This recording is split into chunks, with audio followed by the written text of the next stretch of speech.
বিদেশ থেকে ফিরে এসে ওয়েল ড্রাফটেড একটা নোট তিনি আমাকে দিতেন।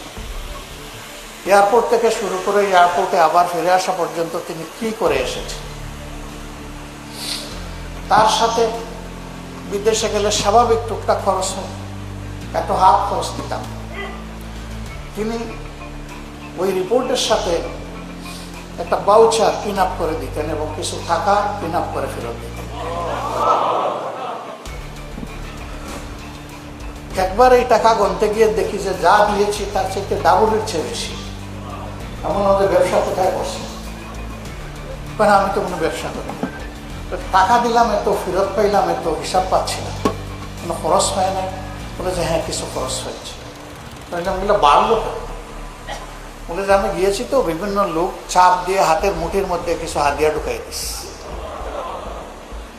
আমি বললাম দেওয়ার সময় কি বলছে? বলছে কি আমাকে ফেরত দেওয়ার জন্য, নাকি বলছে বাচ্চা কাচ্চার জন্য একটু চকলেট মকলেট কেনার জন্য? যাই বলুন, আমি তো গিয়েছি সংগঠনের কাজে, সংগঠনের খরচে, আমি না গেলে কি আমার হাতে এটা ঢুকাই দিত?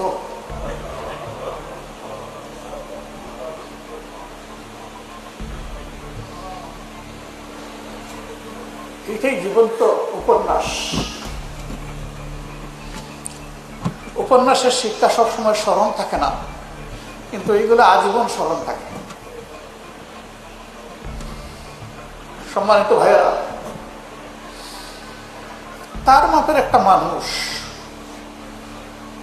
কোনো না কোনোভাবে একটা ঠিকানা করে,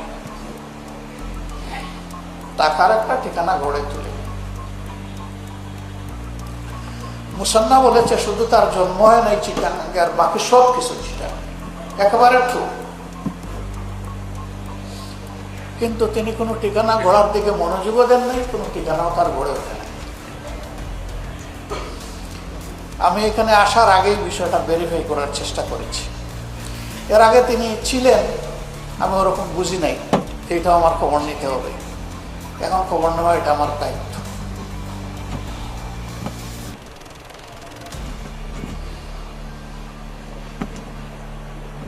যে লোকটা সংগঠনের ডাকে কখনো জিজ্ঞেস করে নাই কবে, কোথায়, কখন, সেই লোকটা আমাদের সম্পদ এবং তার পরিবার আমাদের কাছে আমানত। এটা সবাই আমরা স্বীকার করি কিনা? এখানে দায়িত্বশীলরা আছেন, আমার সহকর্মীরা আছেন। আমি অনুরোধ করবো আমার পরবর্তী সফরের